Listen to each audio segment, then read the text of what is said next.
welcome to another deck profile.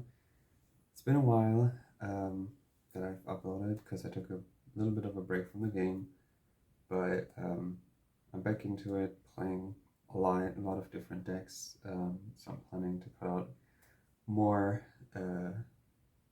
deck profiles in the near future. But I wanted to start with Mutants because I took this to a regional recently, and I had a good time with it. I learned a lot more about the deck. I thought I knew it pretty well actually, but turns out I didn't really, because I learned a lot of new mistakes that I was making or plays that I could have done better. Turns out also this deck has a higher ceiling than I thought it had. It's not insane obviously, but there are some things that I didn't really notice before. But yeah, it's a lot of fun. I am, however, not gonna display the exact list that I played at the regional, because I realized it wasn't ideal, so I made a few changes. The biggest mistakes that I made in deck building were in the side deck though, which is why I'm just not going to show you the side deck, because I would have redo it from scratch anyway. And going forward, the meta is going to be different because the regional was before Darkwing Blast. Now we are in a meta after Darkwing Blast. So there are some things that would change anyway. But yeah, I'm gonna go through main and extra deck and talk about the changes that I made in the main deck. I didn't change anything about the extra deck because it wasn't necessary. But yeah, I'm gonna point them out as I get along. Also, my record for the regional was 4 wins, 3 losses, 1 draw. Yeah, I'm fairly happy with that. Like, I was hoping for more, but at the end of the day, I was playing Mutants, and there are some cards that would have been better if I had played them, but I wasn't playing them because of money. Like, I don't have Lightning Storms or Evenlies or Forbidden Droplets, all of which would have been good at least in the side. But yeah, I don't know if that would have really changed my record, but yeah. So let's get into it. So in the main, we have 3 of the 2 main starters, ST-46 and M-05. M stands for monster, ST stands for spell trap, because on summon, normal or special, they both search a mutant card. This searches monsters, this searches spells or traps. And then they both have an effect where you can tribute them and banish a face-up card from field or any card from your hand for cost.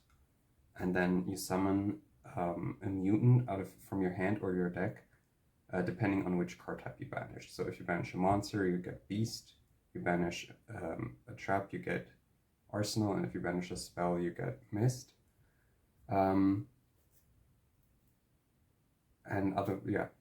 So they're literally the same, except that one searches monster, one searches spells. Everything is hard once per turn. But yeah, these are like what gets your deck going, and it actually confuses a lot of people that they look very similar, have very similar names, and do the same thing. So sometimes they like let you search and you're like, okay, effect, and then they let you resolve it because they think it's the monster one or something. That happens sometimes. But then it's not your fault. You explain them once, and then if your opponent doesn't keep up which is which, and don't ask, then you don't have to give them that information. You can, obviously, but yeah. Spell Trap is definitely better than Monster, although I have sort of cut down the Spell Trap lineup where the searches aren't very important anymore. What's just really important is that like you get the second effect off. Although getting either off is great, because even if you just get the search effect off, you go +1. So if your opponent can only ash this, they always have to make the choice if they like which effect they ash, the search on summon or the summon from hand or deck. which is really nice, but Imperm really hurts these cards. I got Impermed a lot at the regional, but I found that this deck actually plays through like 1 or 2 hand traps pretty solidly, honestly. Like there were few hands where I got like Impermed on this and couldn't continue playing, so yeah. And one reason for that is Myutant Mutant. So he says, if you control a mutant card, it doesn't have to be a monster, you can special summon him from your hand. And then he has a similar effect to those, where you can tribute him and then banish a card for cost, face up from field, your hand, or your deck, which is really good. It has to be a mutant card though. It can't just be any card, it has to be a mutant card. You banish it and then summon one of those 3 mutants from your hand or your deck, and when it's summoned you take damage equal to the attack of the monster that you summon, which is something that you shouldn't forget. I forgot it once or twice at the regional. It didn't really matter because it was like first turn and then I remembered it the next turn. But like if you're not careful with this and you do it like too late, you can kill or like put yourself kill yourself or put yourself in a position where you're gonna lose very quickly. But like early in the game is fine, and it just really helps like to play through interruptions, because you can attempt to resolve these, and if they get impermed, like if you summon this and it gets impermed, you can still summon this and have a play there, or if they don't get impermed but you're waiting for an ash, you can just preemptively summon this and then use this and then this. And the thing is, like, usually for some reason, if you have 2, people are more likely to let you resolve this one than this one. I don't know if it's because of the life point drop that is like so enticing for them so tempting for them to let you resolve this one over this one. But the thing is, this costs you a card less. You don't have to give up a card from field or hand to summon off this, which is why I don't get it. But yeah, that's what's been my experience. Usually this one gets ashed or whatever rather than one of these. And what I found out at the regional is, because the thing is, the banish from deck from this one is also for cost. Which is insane, honestly, and this opens up some like combos very easily, but I'm gonna go into that later. So those are the small mutants. Also, a lot of people only play 2 of this, I guess because like you want to resolve it maximum twice because of you losing life points from this. Usually just once, but the thing is that it's like so good as an extender that you always want to see it. And this deck banishes a lot. You already see this for these effects, but there are so many effects that like banish something for cost, where if you draw multiples and you don't want them, you can always get rid of them. Plus it's like an extender that you can summon and like threaten another summon on your opponent.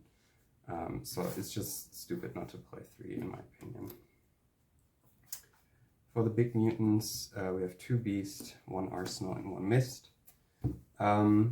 This is where the first change happened. At the regional I ran 2 Arsenal, which actually I was already going against the norm there. Most people are playing this ratio that I'm playing now.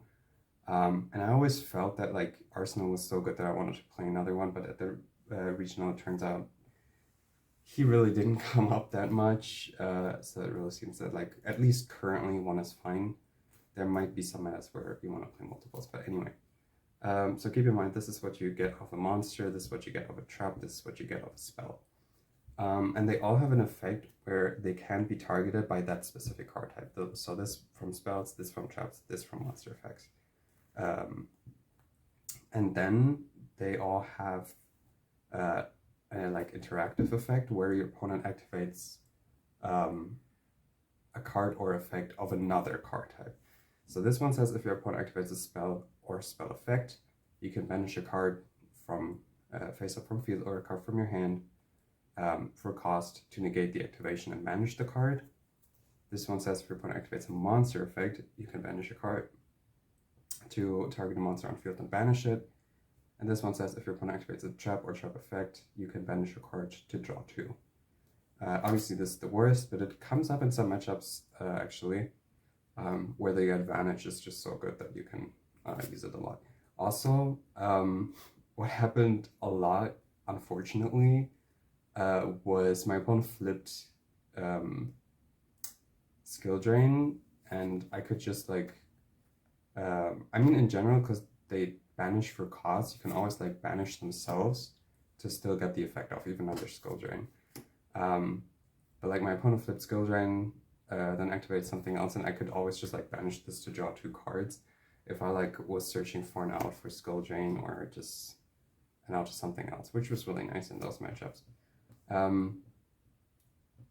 But otherwise it just was mainly a big body, although actually, because they all have a third effect, where if they're destroyed, you get a mutant card from your banish zone that is the card type that is not mentioned in one of those other effects.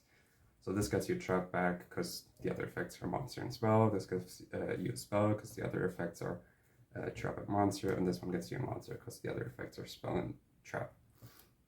So this one is actually the most useful in that regard, and it got destroyed a lot. I summoned this a decent amount of times simply because spell was available the most, it felt like. And then having this destroyed and getting a monster back was really good. Because right now, or at least before Darkwing Blast, I don't know, right now, there was a lot of like destructive removal. So these triggered a lot, which was really useful. Beast was also great because like protected your other cards from like Cosmic Cyclone and stuff, which I'm gonna get back into it later. Arsenal, I think I used the effect once, maybe twice, but mainly what was useful was that it was so big. This was good under skill drain. There was a scenario where I ran over a powered up Golden Lord with this, because these can also gain some attack. So yeah, that was like the main thing with this one, unfortunately. Although getting spells back was quite useful sometimes also. But yeah, those are the big mutants. Going on to hand traps, I played a lot of them. I played 3 Shifter, 3 Ash, 3 Ghost Spell, and 3 Imperm. Shifter, like this was one of the like selling points for me for this deck. I mean, I didn't have a meta deck that I could have played anyway, and I was kind of wanting to play mutants anyway, but like it actually felt kind of good because of this and another card. Like main decking Shifter in this format is just so useful because it's just such a good card. Problem was that I constantly drew it after turn 1.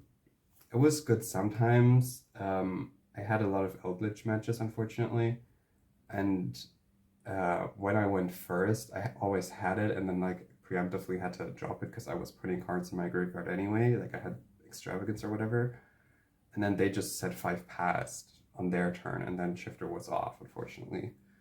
But in theory, and sometimes in practice, it was a good card. I was just like really unfortunate with it. Ash was decent, Imperm was decent, but like Ghost Buff honestly was the MVP. I think I cited it out in just 1 round, kept it in every time otherwise, and it was good every time.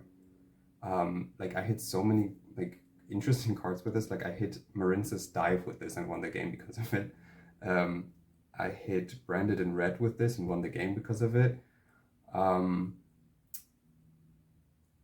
Hit like Golden Lords and whatnot, and it was okay against Sprite. It didn't like turn the game there, unfortunately. It was just such a good card. So definitely made the right decision of main decking this one. I wasn't sure about it, but it was the right decision for sure.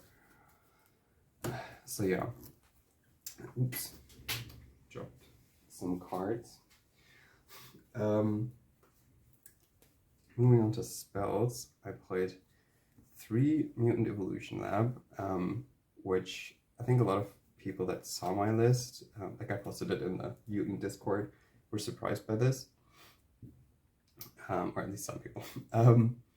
So what this does, first of all, it gives every mutant monster 100 attack for every mutant name in your banish zone, which sometimes is none, sometimes is 100, and then sometimes it's just like 700, and then Arsenal runs over 3500 Golden Lord, which was fun.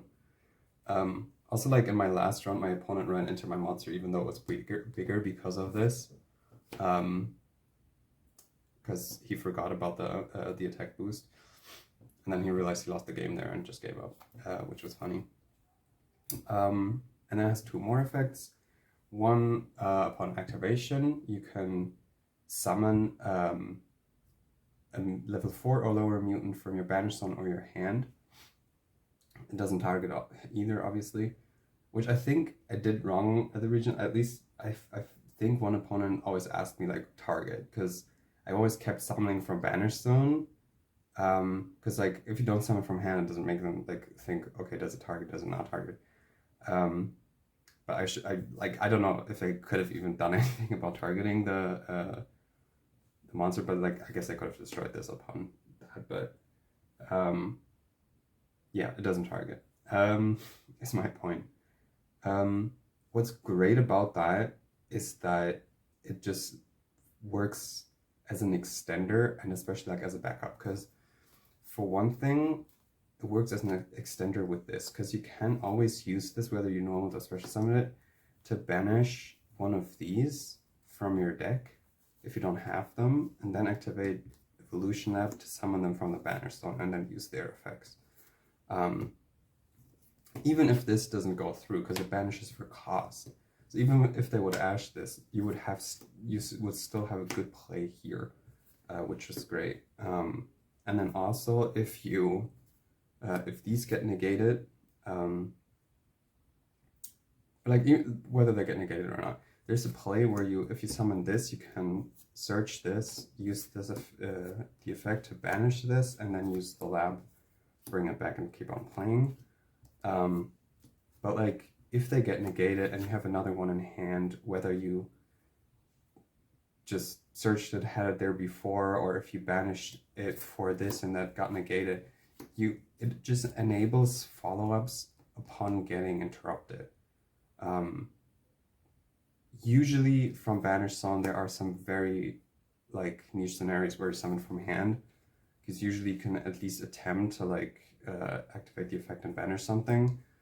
Because I also one time I made the mistake of like having a negated one on board, and then just passing to my opponent, and then my opponent activated Imperm in a column that I had a floodgate in to shut it off. Whereas I could have just tributed it, have the effect negated because of impermanence, but have a clear board so they couldn't imperm me. And one time I had a big mutant and one of those that was negated on the board, and my opponent lava golden me. So right now it feels better to tribute them away, even if you know that they're not gonna go through, if you have the cards to spare, obviously. But surprisingly, you would do a lot actually. So yeah.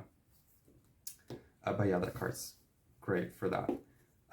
But if that weren't enough, it also has another effect. You can put a mutant monster from your hand underneath your deck to draw a card once per turn. Also, the activation of this card is out once per turn. But yeah, the draw effect I use surprisingly much. Like especially Arsenal. I was playing 2 at the time, keep that in mind.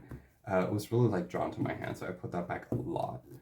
Because you just want them in the deck, as you can summon from deck anyway, obviously. Only problem was that like out of, let's say 10 times that I activated this effect, at least 8 times I drew Shifter. And it was dead every time. There was literally a game against Marinces where it just kept like, I don't know who went first, but like one of us went first, the other one hand trapped, so we just passed on like basically nothing. And then on the other person's turn, the exact same thing happened. And then we just like kept on passing while we were waiting for the next starter to draw. And I resolved this 3 turns in a row and drew Shifter every time. Like I always drew like a big one or I started with 2 big ones in hand, I think. And then I drew another one for turn at some point. But like every time I resolved this, I drew Shifter. I was like, what the fuck? But anyway, in theory, that's a very good effect if you don't draw Shifter. But still a great card. And as I said, people were sort of like surprised at my playing 3 because most people run 2. I did before the tournament as well, but then I noticed that this like helps you play through interruptions. So I was like, okay, let's try a third one, and didn't regret it at all. This card was great, especially because people kept thinking it was better than it was after activation. Like this got outed a lot after I had already activated and used the effect, where I don't really care about it as much. Like it's good, but I don't care about it as much, especially because you can always search it. But yeah. Then one Mutant Fusion. This card's insane. So it's a fusion spell, obviously, and you can fuse from hand or field. You banish the cards. But if your opponent activated a card or effect during your turn, the turn that you activated this card, you can also use up to 1 from each grave and deck to summon a Mutant Fusion monster. The thing is that this is great. This is so good. Like every time you top deck this, it's good. Sometimes I like preemptively search it because I know like this or next turn there's gonna be a point where my opponent activates something. I'm like, okay, this is the time. Activate this and like make a fusion for free, basically. Because if like I mean the like second part is almost always active. So you just use grave and deck, and then the fusion's basically for free. Like it just says summon a fusion monster from the extra deck, or a Mutant Fusion monster from the extra deck. Is so good, and like I really want to play more, but the thing is I don't have space. Like I would have to cut hand traps. I'm not sure if I want that yet, but I definitely want to cite 2 of this, which is also what I wanted to do at the regional. But then I was missing 1 fusion. So I was like, okay, I don't know if it's worth it now. And then I didn't cite it and I regretted it. This card is so good, especially going second, because of what the fusions do, which you will see in a second. But it also, it's almost an extender, also because of this card, because you can like use the like, say you have this, search this, and then use the effect, banish something, gets negated. You can use this, banish this, and like any of the big mutants from deck to summon the fusion, and then use this to bring this back. Or like if you would have another one ideally, but like ideally you would have not just the one that you activated that turn, I mean. But it can come up, especially because you can sometimes, even if you don't have one in hand, have one of the small ones in hand, but a big one in hand, you can use this to banish a small one from deck, the big one from hand, and then use Lab to summon this. What I'm saying is there are like some scenarios where it helps you get out the card that you need to play your game. Not as often, to be fair, but there are some scenarios where that happened. But yeah, I just like games 2 and 3, I definitely want more of this when I know like what cards I don't need in the main. Because like especially in games where I know it was going to turn a bit more grindy, to be fair, also like this is a good grind deck, but I thought that the games would go longer, more grindier than they actually ended up doing, which is going to be important for another card that I'm going to talk about in a bit. But yeah, it just like when the games go slower, like every time I'm like, okay, let me draw a fusion, let me draw a fusion, let me draw a fusion, because it's always good. And like playing one just doesn't give you that, but that's why you have to like at least cite more copies of it. But like there's just nothing in the main that I want to cut, which is so bad, and I'm already playing 41. I'm like thinking going higher than that just simply because of fusion. But so far I haven't had the guts yet. But finally moving on, 3E Telly. This card's pretty simple. All the small mutants are psychics, so obviously it's a good starter, but because it doesn't take your normal summon, it also, like, if you get interrupted, you can kind of keep on playing. Also, this card's not once per turn, so if you draw 2, it's insane. And it turns, it's a great combo with this, because you can E-Telly for this one, and then use the effect to banish this. So you summon a beast, and then you activate the lab to bring this one back. Use the effect to search this, and then normal, and then search something. In this case, you would probably like just search the trap, so you can get one of each.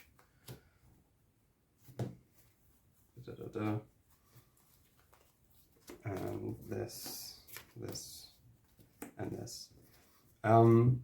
You can also like do that by normal summoning the small one. I don't know why it was been banished.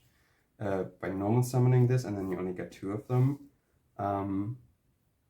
which is also fine. And the thing is, like, this gets Nibiru'd. But like, if you just normal summon this and do the play, then you end with 4 summons. It's something that you might want to keep in mind. I think Nibiru is not that popular right now, but it's very good against some decks, so I don't know, some people might want to at least side it. I got Nibiru once throughout the entire tournament. But yeah, just something that you might want to keep in mind. But this is like a very strong play that you can do. Okay, so... Oop. Wait. Okay.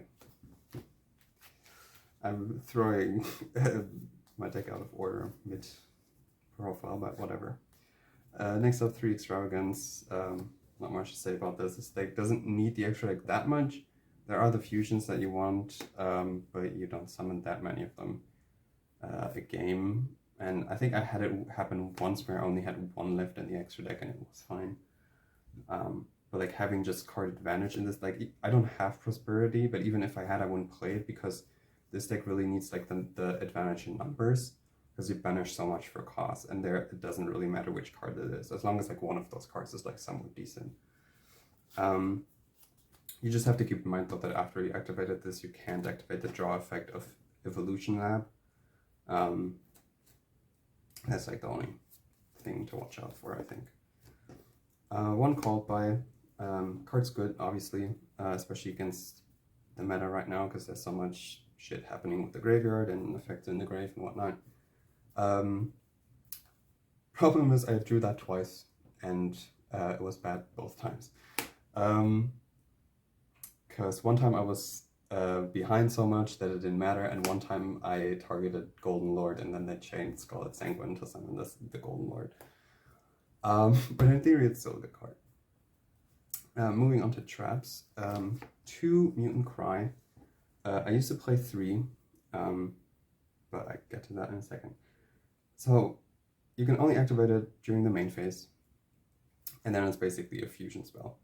So you summon a Mutant Fusion, but you can use monsters not from your hand, but your field, your grave, and your banish zone, and just shuffle them back into the deck. So it's also very, very easy fusion summoning, because you just use resources that you already used. And because of how the fusions work, it's a form of interruption. The thing is, in theory, it's really good, especially because it helps with the grind game, because you put your resources back into your deck. But as I said, the games don't end up being that grindy, so it doesn't come up that much. And in general, it doesn't feel as good. I think I resolved it twice, maybe. Was good one time, I don't think the other time really. Like, mostly it was there as material to summon Arsenal, which wasn't even that good itself anyway, and as a protection for this. Because like, there was a lot of times where I had both set, my opponent activated Cosmic and hit this, and I was so happy about it. Like, it's just like not having this cosmic, but this is like it's some like one time I chained it even, the other time I didn't, so it was fine. But yeah, it just wasn't that good. Also, if it's managed, you just get it back off Beast, which is like the one mutant that you summon the most. So even because of that too, is also fine. But anyway, it just like underperformed for me. But it's still a good card, and I wouldn't want to miss it. I just don't want to play 3 anymore. There's also another mutant trap, mutant expansion, which summons a level 4 or lower mutant from the deck or as it to your hand, and it has like a disruption part, protection part, but it's still not that great. I was playing it before we got E-Tally back to 3 and Myutant Mutant, but now you just have enough starters where that card just isn't necessary anymore.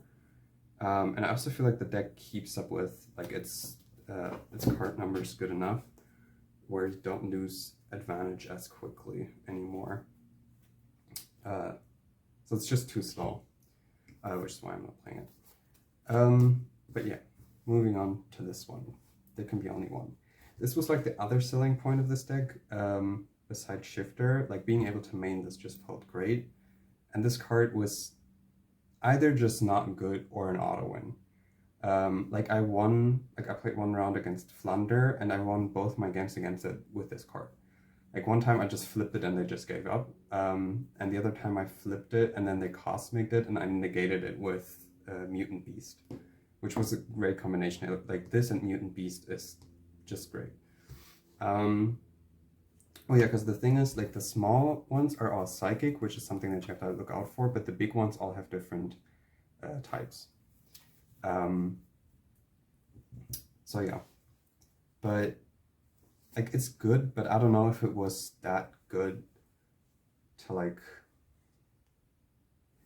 it was like not overrunning the meta, you know, this card. Like against tiers, it's like okay. Against other fusion piles, it's like okay, like they are restricted a bit, but they can play around it.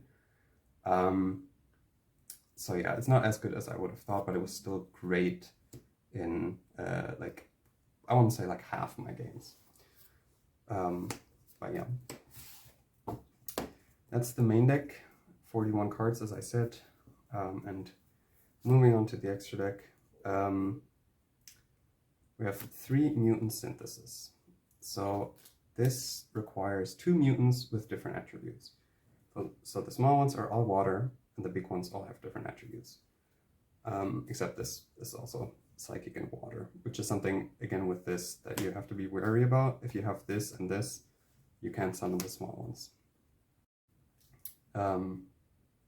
But again, there's so much like banishing for cost that like you can banish this or this to get around this. Let me take a sip real quick. Okay, so this, on summon, you can target a card on the field and destroy it, which is great. Especially with Cry, if you summon it on your opponent's turn, it's a form of interruption. But this is also why like Mutant Fusion is so good going second, because it's like a few fusion, and then you also get to like destroy something on your opponent's board. I don't know where my fusion is, doesn't matter. But what I actually didn't expect, what was really good was the second effect also. So it says quick effect. If your opponent activates a card or effect, you can chain this effect and that this card becomes unaffected by that card type until the end of the turn. So what would happen is they would like punishment that, like dogmatic punishment this or something, and I would like chain the effect, and then it's unaffected by traps and it still lives. And people actually like struggled with that effect, which I didn't expect. Especially because under Lab, this can get big enough where it's not that easy to run over. But yeah, and it also has an effect, if it's destroyed, you can just get any mutant card from your Banish Zone back, doesn't matter which card type. So it also gives you back resources, so all around great card. Everything hard once per turn, obviously, whole deck is hard once per turn, but still amazing. summoned this so much, honestly.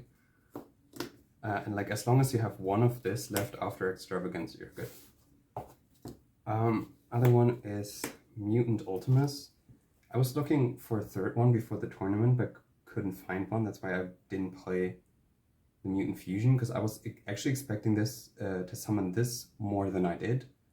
And like, because I'm playing Extravagance, and I was like, okay, this is like, I don't have so many fusions if I don't have so many fusions left in my extra deck. Turns out it wouldn't have mattered. Summoned this card twice, I think, maybe just once. And the effect didn't ever matter, which is nice that it's 3,500, which is huge. But yeah, so playing 2 is completely fine, even with Extravagance. I feel like this card's really what's important, and even there, 1 is fine. But yeah, so this requires 3 level 8 or higher mutants. So it can be the main deck monsters, can also be this one. Doesn't have to be multiple names, which is cool.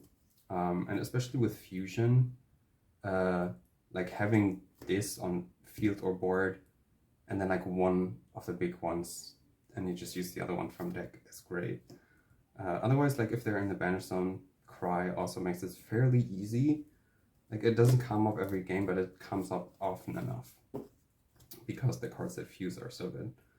And then has an effect when your opponent activates a card or effect. You can banish a mutant card of the same card type from your graveyard, and I think hand as well, to negate the activation and banish the card. Is fine. Problem is you won't have that many spells in the graveyard usually just Fusion. And also traps, I guess. Monsters, usually you're fine, but spells and traps the same. But again, I didn't activate that effect once, I think. And then it also has an effect when it's destroyed. You can target up to 3 mutant cards in your banish zone, but only up to 1 from each card type. And then add them back to your hand. That happened once, and I got 2 cards back, which was cool. But yeah, card's okay. When it comes up, it's good. When it doesn't, it's fine. And the rest of the extra deck basically didn't matter, to be honest. I just played 2 Entis, whatever, for like Dogmatica, Shtick, because why not? I don't know, Relinquished Ahima, or whatever this card's called. Because Mutants level 1, same with Linkurivo. Almirage, I guess, in theory was like good, because like you can just put away something, like one of the small mutants, whose effect you can't use without just leaving something that has like 500 or 0 attack on board for your opponent to run over. Or if they would like get banished off E-Tally, for instance. But never came up. I never summoned a Link monster. I summoned the fusions, never used Ents either, but I never summoned a Link monster. Link Spider, in theory, is if you get Nibiru or get a token from something else, you can just summon Link Spider, and then it can be used to banish for one of the other effects, because you can't banish the token for cost. But this one you can, so. And then 1 area, because this one's all water. And then Nightmares, because Nightmares are good. But again, never summoned any of these. Also, the Linkurivo would have been the 3rd Ultimus, but again, turns out wasn't even a problem that I didn't get a 3rd one. But yeah, this Mutants, I don't really have combos to show because it's not really a combo deck. And like 1 main combo I already showed you. But yeah, it's like a very cool control deck. I enjoyed it a lot. Some of my opponents even enjoyed it. Like I had 2 people asking like questions about the deck afterwards, and one was even like, "Oh yeah, you really made me want to play this deck," which was cool, especially because he was playing Runic Life Twin Sprite, because like it's a very heavy change in pace going from that to mutants. I don't expect him to play that at tournaments, obviously, but I'm glad that he like enjoyed it. And again, I also really enjoyed it. It's a very interesting deck to play, and it's also like surprisingly good, I feel like, if you build and play it correctly, which neither of which I did perfectly. But it's a lot of fun. I can definitely recommend it. But for now, I'd like to thank you for watching, and bye-bye.